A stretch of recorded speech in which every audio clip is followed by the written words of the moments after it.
My brothers and sisters, many of us exhaust ourselves trying to please everyone around us. We pick up every call, reply to every message instantly, say yes to every request, and we think this makes us kind. But in reality, it often leaves us drained, unappreciated, and sometimes even disrespected. The truth is, when you are too available, people begin to take you for granted. Islam teaches us balance. Kindness does not mean self-destruction. Today, let's understand why protecting your time, your energy, and your heart is not selfish, it is wisdom. When you are always available to everyone, you unknowingly lower the value people place on you. Human nature is such that when something is easily accessible all the time, it starts to feel ordinary, even if it is actually valuable. Think about it, rare gems are kept safe, guarded carefully, and because they are not in everyone's hands, people honor them. But if that same gem was lying on the street, where anyone could pick it up at any time, would people still see it as priceless? In life, your time, your presence, and your attention are your gems. When you give them away without limits, people start to feel entitled to them. They no longer see your effort or sacrifice. They just expect it as normal. There are moments when your phone rings, and you rush to answer, because you fear disappointing someone. You reply instantly to every message, even when you are busy, tired, or mentally drained. Slowly, without realizing, you teach people that your time belongs to them, not you. And when they get used to this, the day you are unable to respond or fulfill their request, they become upset. It is not because they are necessarily bad people, but because you have conditioned them to believe you are always available. This cycle makes you feel unappreciated, used, and sometimes invisible. You might even start to wonder why people don't value the sacrifices you make. But the reality is, they have stopped seeing your actions as sacrifices. They see them as your duty. Being constantly available also makes people unconsciously lose curiosity and excitement about you. Psychologically, humans are wired to appreciate what is scarce. If someone can access your time, attention, and energy whenever they want, there is no mystery, no pause that makes them think, I hope they are free, or, I should be grateful for this time. Instead, your availability becomes background noise, like a song that plays every day, until no one listens carefully anymore. You may have the purest heart and the best intentions, but overexposure leads to underappreciation. The more you give without boundaries, the less they see the weight of your giving. What is even more dangerous is how this constant availability affects your inner peace. You start to neglect your priorities, your spiritual growth, and even your health, because you are trying to be present for everyone else. You begin to live reactively, always responding to others, rather than proactively living your own life. And in the end, people who truly value you will never ask for your soul in exchange for their comfort.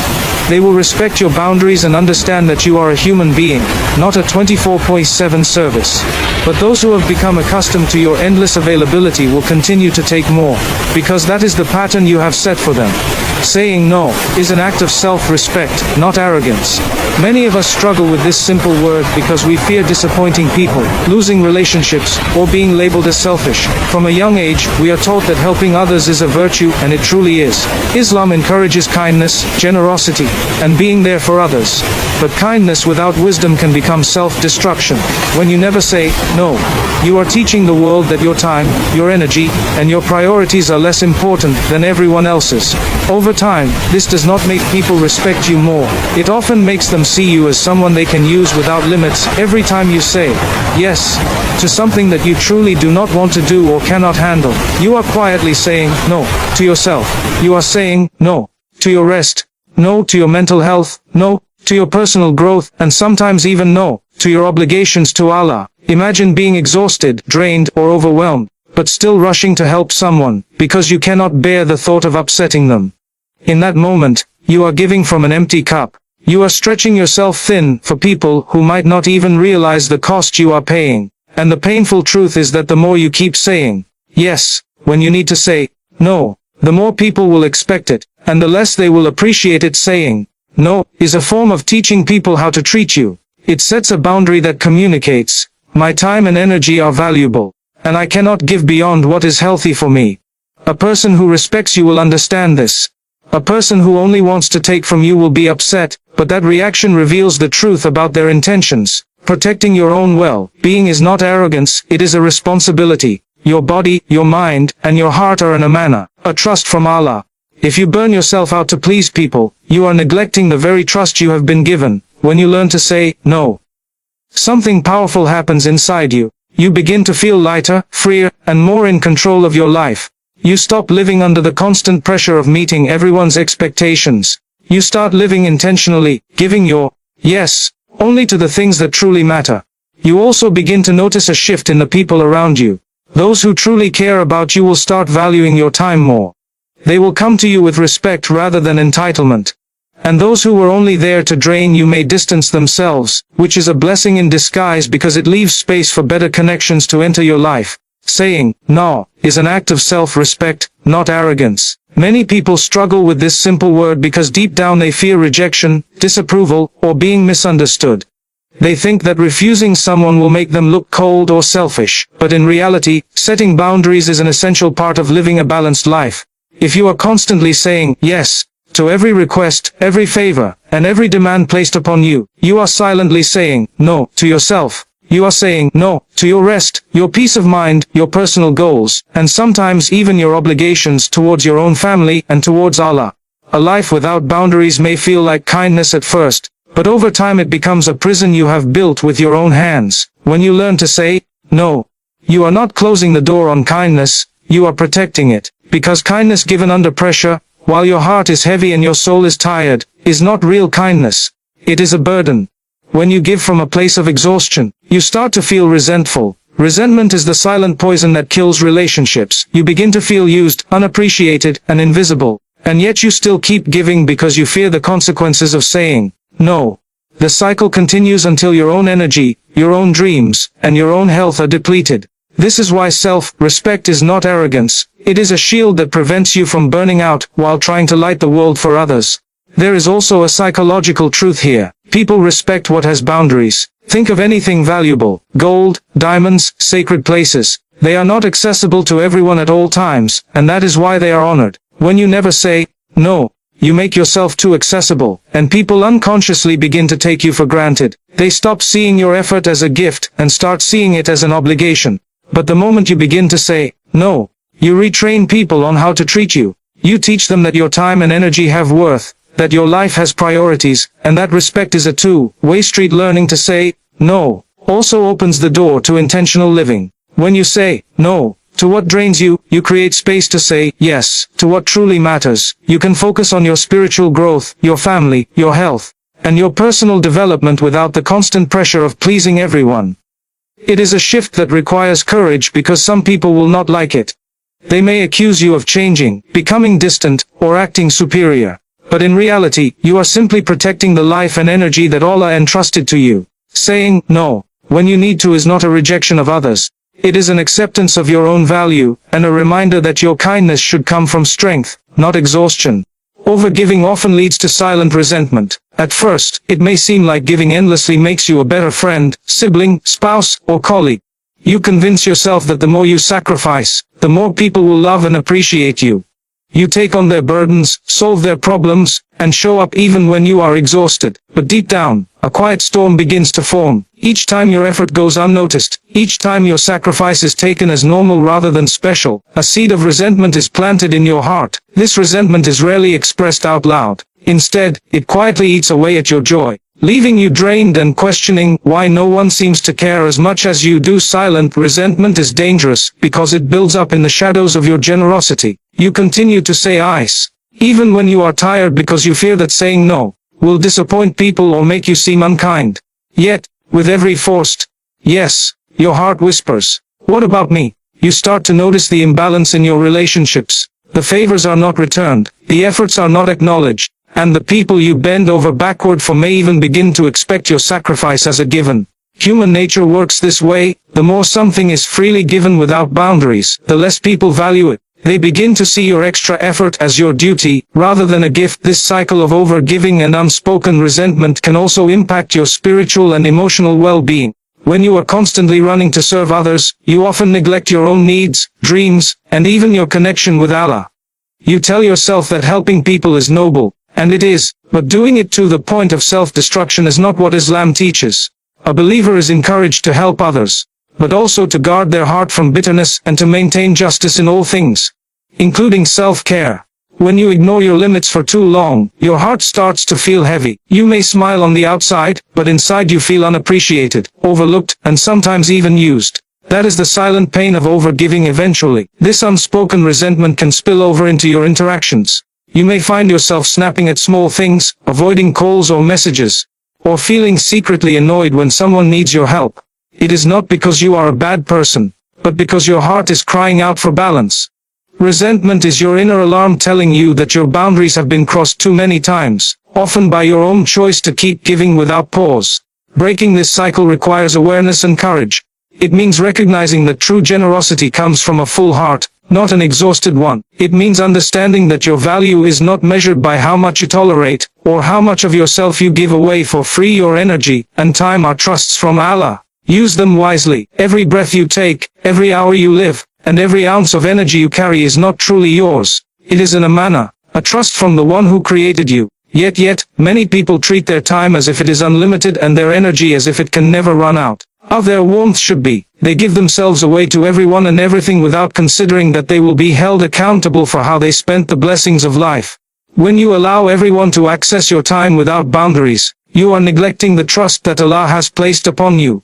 Your life is like a precious lantern, and every moment you give away carelessly is like pouring out its oil without thought. In our daily lives, it is easy to forget that our energy has limits. You wake up with a certain amount of mental, emotional, and physical strength. Throughout the day, every conversation, every task, and every favor you give takes a portion of that energy. When you constantly say, "Yes," to every request, answer every call, and run to fix everyone else's problems, you are depleting the trust Allah gave you. And when that energy is gone, you are left empty, unable to fulfill the responsibilities that truly matter. Your prayers, your family, your work, and your own personal growth. On a day spent in constant distraction is a day you can never get back.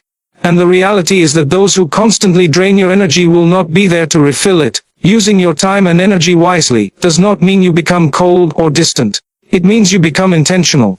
It means you begin to ask yourself, is this how Allah wants me to spend my life right now? Sometimes, the most valuable use of your energy is in silence, in reflection, in ibadah, in building yourself so that you can serve others from a place of strength. But when your time is scattered everywhere, you are too weak to focus on what truly matters. You might fulfill every favor for people, but neglect the rights of your own soul, which longs for peace, for rest, and for connection with its creator. There is also a deep sense of dignity that comes when you start protecting the trust of your energy and time. People begin to notice that you are not always available for every trivial matter, and this naturally invites respect. They approach you with more thought, more care, and more appreciation.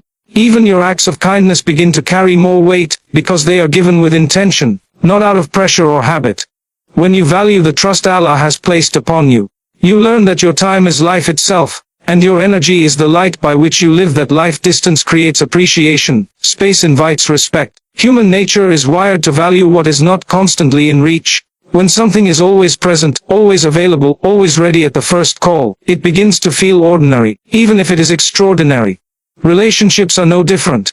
When you are constantly around, answering every message immediately, showing up for every request without pause, people unconsciously stop appreciating your presence. They begin to assume that your availability is endless, and entitlement slowly replaces gratitude. This is why creating a little distance is not an act of cruelty. It is a way to restore balance, and allow others to recognize your worth. Think about how the heart works with longing. The things we miss are the things we cherish most. A simple absence can make a person realize the value of someone they had taken for granted. If you are always right there, no one has the chance to miss you, and when no one misses you, your efforts often go unnoticed. A small pause, a little space, can transform the way people see you. They begin to notice the gap when you are not around. They start to understand the weight of your presence, the comfort of your support, and the effort behind your giving. That space invites reflection, and reflection invites respect. Distance is also essential for self-respect. When you create space, you give yourself the opportunity to recharge, to reconnect with your own priorities, and to protect your inner peace. It allows you to step back and evaluate which relationships are built on genuine care and which are built on convenience. The ones who truly value you will remain, even if you are not always immediately accessible. The ones who only used you for what you could give them will drift away, revealing the truth without a single word being spoken. This natural filtering process is a blessing because it clears your life of unnecessary weight and leaves room for deeper, more meaningful connections. Creating distance also strengthens the quality of your interactions. When you are not constantly present, your presence feels more special. People begin to appreciate the time you give them, because it is not automatic or taken for granted.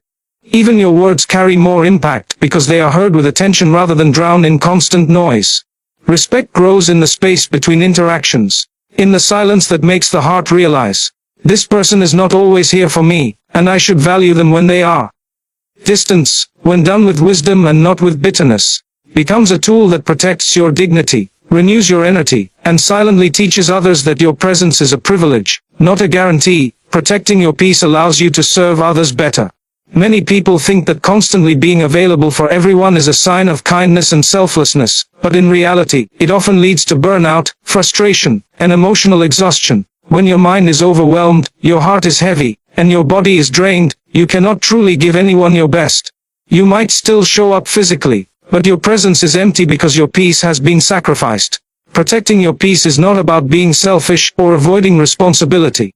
It is about maintaining the emotional, mental, and spiritual strength that allows you to be genuinely present when it truly matters. When you guard your peace, you create a healthy balance between giving to others and taking care of yourself. This balance ensures that the help you provide is filled with sincerity rather than silent resentment. A peaceful heart has the capacity to listen deeply, to offer comfort with warmth, and to serve with genuine compassion. On the other hand, a restless heart that is constantly pulled in every direction begins to give out of obligation rather than love. People can sense the difference between someone who helps from fullness and someone who helps from exhaustion. By protecting your inner calm, you ensure that the energy you offer to others is meaningful and effective rather than forced and drained. Protecting your peace also means setting boundaries that prevent unnecessary stress from entering your life. It requires you to step back from drama, negativity, and the constant noise of other people's demands. This does not mean you isolate yourself completely or stop helping those in need. But it does mean that you choose your interactions wisely. You learn to say no to situations that deplete your energy without purpose, and yes, to the moments that truly align with your values and responsibilities. This selective engagement preserves your emotional health and allows you to face challenges with clarity and patience. A peaceful person naturally becomes a source of comfort and stability for others. When your heart is calm and your mind is clear, your presence itself becomes healing. People feel safe around someone who is not constantly stressed, reactive, or drained. Your words carry more weight, your advice becomes more thoughtful, and your actions reflect wisdom rather than impulsive reactions. Protecting your peace is therefore not just a favor to yourself, it is a gift to everyone around you. By taking care of your emotional and spiritual well-being, you allow yourself to give from a place of strength instead of survival, and that difference transforms the quality of every relationship you have.